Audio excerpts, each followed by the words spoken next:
Hola, ¿qué tal? Estamos de vuelta en un capítulo más de este podcast de nosotros, Academic Translations. Como siempre, estoy acompañado de mis dos compañeras de equipo. Yo soy Cami. Y Anya, de nuevo, me pueden llamar Noah, si son mis amigos. El día de hoy tenemos un invitado en especial, un gran profesor de la universidad en donde cursamos la carrera de traducción. Este profesor, aparte de ser intérprete, es terminólogo. Fuerte. Y es justamente de lo que vamos a hablar el día de hoy. Estamos aquí con Rodrigo Arrocha. Mucho gusto, muchas gracias por recibir. Gracias por venir. Exacto. Usted está formado como intérprete y como terminólogo. ¿Podría contarnos un poco más de esto? Sí, claro, yo ingresé al ICIT en el año de 2015 a la licenciatura en interpretación. Egresé en 2018 y posteriormente en 2019 cursé la especialidad en terminología. ¿Y por qué terminología?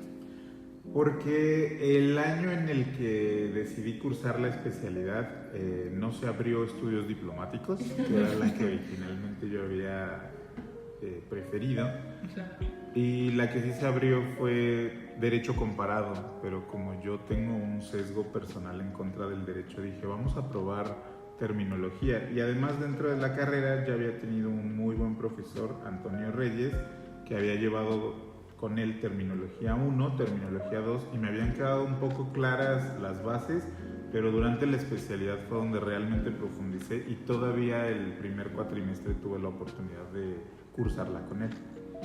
Wow.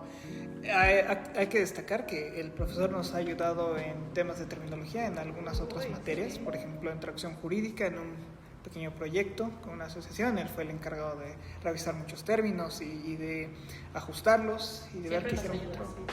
Exactamente. Pero para las personas que no sepan, ¿qué es un terminólogo? ¿Qué hace un terminólogo?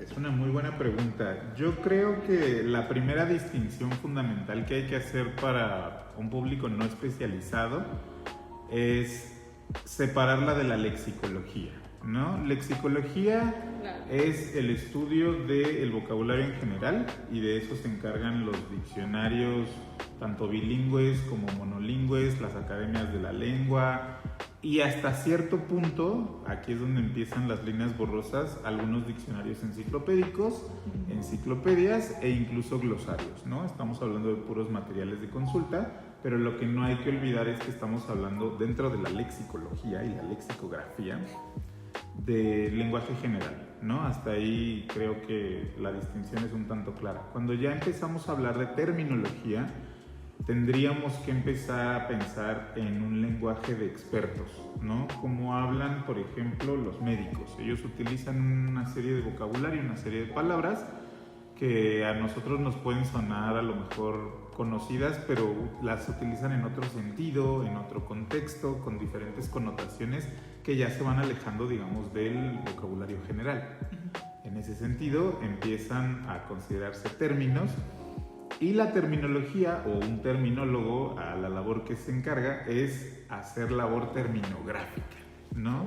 Así como los lexicólogos hacen diccionarios, nosotros nos encargamos de hacer glosarios, ¿no? Y yo creo que los glosarios son una de las herramientas más útiles, no solo para esta carrera de traducción, interpretación o lo que sea. En general, por ejemplo, si estamos estudiando medicina, si estamos estudiando derechos, si estamos estudiando física, creo que un glosario podría ser una herramienta bien importante, pero casi no se considera. Sí. Y permítame interrumpir tal vez para añadir, de cierta manera también preguntar, que incluso los glosarios resultan útiles en empresas, ¿no? Y ya fuera también del ámbito académico, incluso un glosario o una base terminológica puede resultar útil, ¿no? Sí, mencionaste justo otro material de consulta que son las bases terminológicas. Esas son un poquito más especializadas, si quieres las discutimos más adelante. Pero dentro de los glosarios sí, efectivamente, como mencionábamos, no es únicamente para esta carrera o para personas que nos dediquemos a la traducción, a la interpretación o cualquier tipo de mediación lingüística, sino que muchas veces dentro de las empresas precisamente hay términos con los que los propios empleados a veces se tienen que familiarizar, ¿no?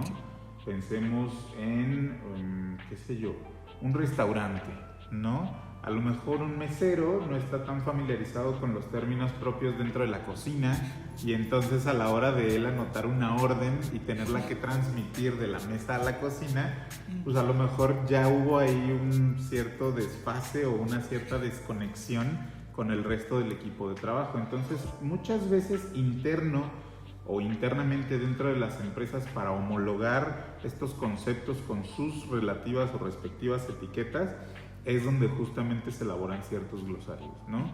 Pensemos en otro caso, a lo mejor alguien trabaja en un call center bancario, ¿no? O de seguros. Entonces, lógicamente hay todo un listado de, a veces términos, pero también a veces códigos, ¿no? Deberíamos pensar que también los glosarios en ocasiones recogen códigos. Pensemos en, no sé, otro caso, la policía, ¿no? Muchas veces se hace como broma radiar como de un 318 y entonces para nosotros no nos dice nada un 318 porque precisamente forma parte del vocabulario interno que comparten, por decir en este caso, los oficiales de policía, o como planteaba yo el ejemplo anterior con empleados a lo mejor dentro de una aseguradora o dentro de un banco. Y, por ejemplo, regresando como a la interpretación y la traducción, ¿cómo se usan, no? O sea, ¿los tienes a la mano o es algo que haces desde antes, lo lees y ya después te olvidas? ¿Cómo se utiliza ya al momento de trabajar? Es curioso porque no hay una sola forma, digamos, no son recetas de cocina, ¿no? Creo que cada caso es puntual, pero de manera general, y yéndonos de lo general a lo particular, pues un glosario debería ser una fuente de consulta para nosotros traductores y siempre va cambiando, siempre se van modificando con el paso del tiempo. Y inicialmente cuando llega un proyecto, cuando llega una traducción, cuando nos hacen un encargo en un evento de interpretación, el cliente normalmente nos facilita o nos provee con un glosario, yo siempre digo incompleto, ¿no? O sea, el cliente cree que con, por decir un ejemplo, 40 términos, con su respectivo equivalente, ya vamos a poder resolver todo el problema. Y no, cuando nos vamos al caso en particular, pues lógicamente hay repetición, hay sinonimia, hay polisemia, y muchas veces uno de los grandes errores del cliente es creer que los equivalentes y los términos siempre son uno a uno, ¿no? Son unívocos, cuando en realidad nunca es así. Te decía, muchas veces los términos pueden tener otras connotaciones, cambiar de contexto, tener otros equivalentes en cualquiera de los dos idiomas, y es nuestra labor irlo preparando, de preferencia antes del encargo, de preferencia antes del evento de interpretación. Pero la realidad es que también siempre sobre la marcha los glosarios son progresivos, van creciendo, van evolucionando, vamos modificando, incluso borrando algunos términos que ya no nos parecen útiles o que no eran propios del área, o que incluso también dentro de la localización, que también forma parte de esta rama de la mediación lingüística, a lo mejor el término que el cliente me dio pues es muy propio de España y el caso es muy propio de México, ¿no? O yo encontré un término muy propio de Argentina que no corresponde con justamente el vocabulario que mi cliente me está solicitando. Y yo quería hacer una pregunta, y es, ¿qué implica la creación de un glosario? Porque en el capítulo anterior estábamos platicando un poco sobre la diferencia entre las personas bilingües y los traductores, y decíamos que a lo mejor es difícil encontrar equivalencias, o el ser bilingüe y haber crecido con tal vez la lengua B no implica que sepas todas las palabras, ¿no? Entonces, ¿qué implica crear un glosario y encontrar estas equivalencias, ¿no? ¿Qué habilidades también se necesitan? Bueno, principalmente preparación e investigación, ¿no? Yo estoy totalmente de acuerdo cuando tú mencionas que no por ser bilingües ya estamos capacitados en la traducción y mucho menos en la interpretación.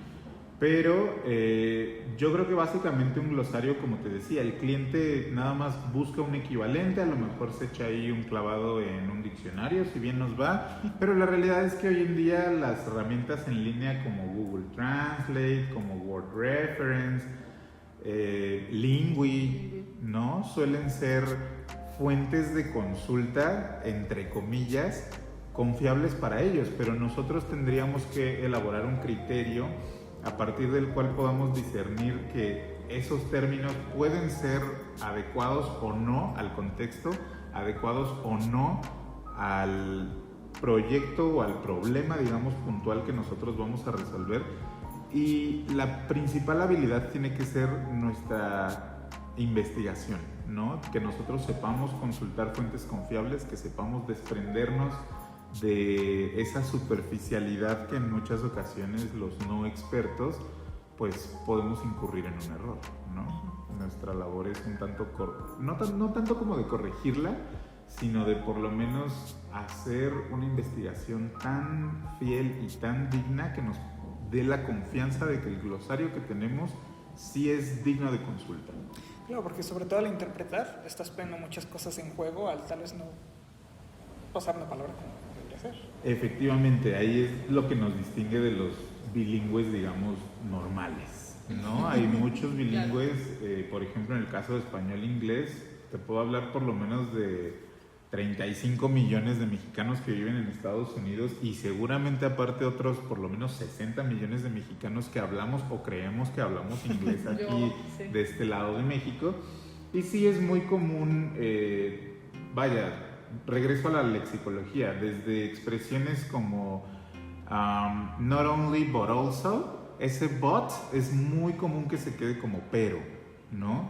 Y en ocasiones hasta pareciera que quien está haciendo el trabajo es una ignorancia artificial, cuando nosotros siendo humanos deberíamos tener justamente el criterio y la sensibilidad de discernir qué suena natural y qué no.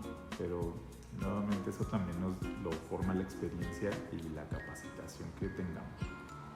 Yo creo que esto toca otro punto que creo que es un poco más de morbo, más de chisme, pero bueno, depende de la respuesta, ¿no? Y es, ¿qué tan apreciada o valorada es justo la labor del terminólogo ya en la vida laboral? Muy poco.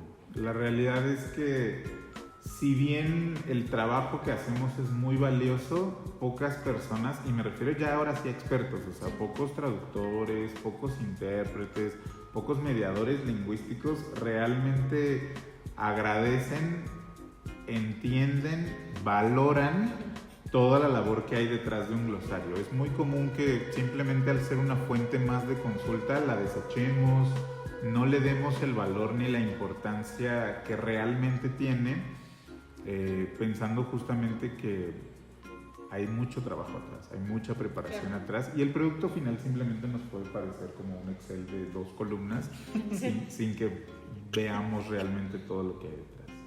Y en alguna clase de la carrera llegué a escuchar que incluso los glosarios se pueden vender, ¿no? Sí, siempre es aconsejable que no nos quedemos únicamente con esta licenciatura, ¿no? Está bien ser traductor, está bien ser intérprete, pero también es muy deseable, tanto para nosotros a nivel personal como para nuestros clientes y al público un poco más en general, que tengamos preparación especializada en otra área, ¿no? Que hayamos estudiado quizás antes otra carrera y eso siempre nos va a ayudar a irnos especializando y a ser un poco más expertos, familiarizarnos, conocer y eventualmente dominar el vocabulario de una cierta área. Y en ese sentido, lógicamente, hay traductores y hay intérpretes que se especializan, por poner un ejemplo, en el área de medicina, en el área de derecho, supongamos en el área más ingenieril, matemática, y entonces podríamos, al ya ser expertos, considerarlos fuentes todavía más confiables de los glosarios que ellos han elaborado, de la experiencia que ellos tienen, de la capacitación y nuevamente la preparación que previamente ya tienen, para poder entonces enriquecernos a partir de ello, ¿no? Si ellos son muy gentiles, pues evidentemente nos pueden regalar su trabajo, nos pueden regalar su conocimiento, pero sí, lo más común también hoy en día es que se monetice, ¿no? La gente suele ser un poco más celosa de la información y del trabajo que está elaborando, y en ese sentido sí es común. Y esta es una pregunta que deriva de ello. ¿Un glosario puede considerarse como propiedad privada? Es decir, ¿puede tener derechos de autor? Es una buena pregunta, no lo había pensado. De bote pronto yo te diría que sí, o sea, realmente sí hay un autor, sí podríamos adjudicarnos que nosotros fuimos quienes consultamos todas esas fuentes y a su vez las estamos citando, pero al momento en el que ya se está monetizando, tampoco podríamos decir estoy utilizando el glosario de alguien más, porque al ya comprarlo, al ya adquirir probablemente los Sí, derechos, claro. Sí.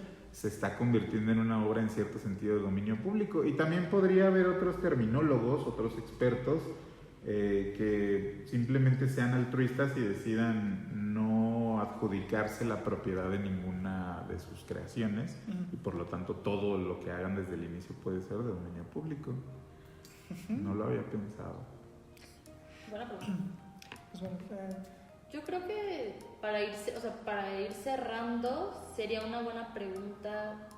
¿Tiene algún consejo para personas o estudiantes que quieren ser terminólogos o para irlos empujando para que sean terminólogos? No sé, algo. Yo creo que hay que tener una gran curiosidad. Siempre hay que cuestionarnos absolutamente todo y no quedarnos o casarnos tampoco con una sola idea. Te decía que al principio el cliente nos puede proveer de un glosario y nos podemos quedar con eso, pero no es algo fijo, ni siquiera en el tiempo, y ya platicábamos tampoco en localización dentro de las regiones, ¿no? Claro. Los términos van cambiando, van evolucionando, y tenemos que también nosotros tener una apertura mental de adaptarnos a los nuevos términos, a las nuevas formas de cómo el lenguaje mismo evoluciona, y a partir de allí yo creo que justo con esta capacidad que ya les comentaba de análisis, de investigación, poder hacer un mejor trabajo que el de cualquier persona que no sea experta. Yo tengo una última pregunta. No, igual ya nos platicó sobre la importancia del terminólogo y lo que hace un terminólogo, pero por ejemplo en la traducción, ¿qué pasa? Que justo como ya comentamos, muchos traductores ni siquiera tienen la formación académica detrás como traductor. ¿Pasa lo mismo con los terminólogos? ¿O aquí sí es algo que si buscas un trabajo, sí te pide título en terminología o algo así? En realidad como título no, pero sí creo que nos da una gran ventaja el contar con una preparación, porque alguien que no la tenga difícilmente va a encontrar fuentes confiables y difícilmente va a tener la capacidad de investigar más allá. Y sucede algo muy similar con lexicografía, ¿no? Claro. pues generalmente este es un tema muy interesante del que se podría hablar por mucho más tiempo, porque al traducir e interpretar siempre se tiene en mente o siempre se tiene presente la terminología. Siempre. Entonces, Siempre andan ahí. creo que es interesante y útil que la audiencia pueda conocer y empezar a entender un poquito más, ¿no?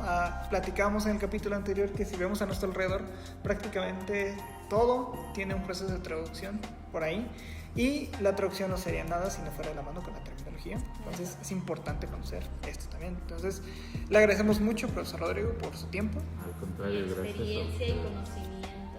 Exactamente. Ahorita le vamos a pagar, no se preocupe, ya tenemos aquí el billete.